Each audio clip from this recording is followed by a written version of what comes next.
This is your Classical Break, your daily dose of classical music. I'm Tyler Alderson, and today we'll be celebrating Moritz Moszkowski's birthday back in 1854 with his first piano concerto. Now, the recording that we'll be listening to for the next couple days isn't just any recording of his piano concerto. It's a recording of the first performance of this piece since Moszkowski died in 1929. He wrote this concerto when he was 20 years old. He was gaining recognition as a promising pianist, and it was premiered a year later. It seems to have been pretty well received. At one point, Moszkowski played a piano duet version with Franz Liszt, who wasn't known for playing mediocre music. But Moszkowski was very self-critical, and he didn't seem to think much of this piece as the years went on. One letter he wrote to a fellow composer shows his self-deprecating sense of humor and his views on the concerto, saying, quote, "I should be happy to send you my piano concerto, but for two reasons. First, it is worthless. Second, it is most convenient, the score being 400 pages long, for making my piano stool higher when I am engaged in studying better works." He wrote a second piano concerto in his 40s and seems to have been content to promote that one as his one true piano concerto. So that's the way it stayed for almost a century. That second piano concerto has been in the common repertoire, but this one faded into obscurity. And so did Moszkowski in a way. His popularity was already waning by his death in 1925, and after a few decades he was known primarily for a handful of pieces, mainly his sets of piano miniatures. Not only that, but Moszkowski was very proudly and very publicly Jewish, and the years after his death coincided with the rise of the Nazis in his homeland of Germany. Jewish artists, musicians, composers, and intellectuals were written out of the history books in the push to promote a supreme Aryan German identity. So after the performance with Liszt in 1876, there was no record of this piece being played. Musicologists knew that it existed, but since Moszkowski never published it, there were very few copies, possibly only the composer's own score, and that was presumed lost. Moszkowski moved from Berlin to Paris in his 40s. He spent a good deal of his life touring, so there certainly would have been chances for it to have been misplaced or left behind somewhere. But in 2008, a musicologist named Boyan Asanov was researching Moszkowski and came across an archive of his work in the National Library in Paris. It included the composer's diary and a bunch of unpublished pieces from Moszkowski's early years, including the long-lost concerto. A digital score was compiled, and 139 years after it was first premiered, Moszkowski's first piano concerto was given a second premiere to almost universal praise. Even though Moszkowski was quite young, the piece shows a great deal of maturity and complexity and holds up well not only to his later works, but to the other great concertos of the day. The opening movement we'll be listening to today starts with a dark and dramatic introduction, which softens into a more light-hearted feeling for most of the rest of the movement. This would have been written to showcase Moszkowski as a budding concert pianist, and there's plenty of virtuosity on display. But there's also a wonderful sense of lyricism, lush orchestration, and a few lovely tunes in there as well. It makes you wonder what else is gathering dust in the depths of all the libraries of the world. Here's Ludmil Angelov and the Rzeszów Philharmonic Orchestra with the first movement of Moszkowski's first piano concerto.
What a way to end a movement, and what a way to start a piano concerto. It's really hard to imagine why Moszkowski wouldn't have liked this piece and why it's remained hidden for so long.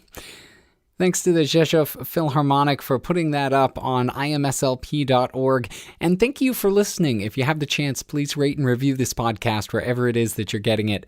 I'm Tyler Alderson, and tomorrow for your classical break, we'll be continuing with Moszkowski's first piano concerto. I'll see you then.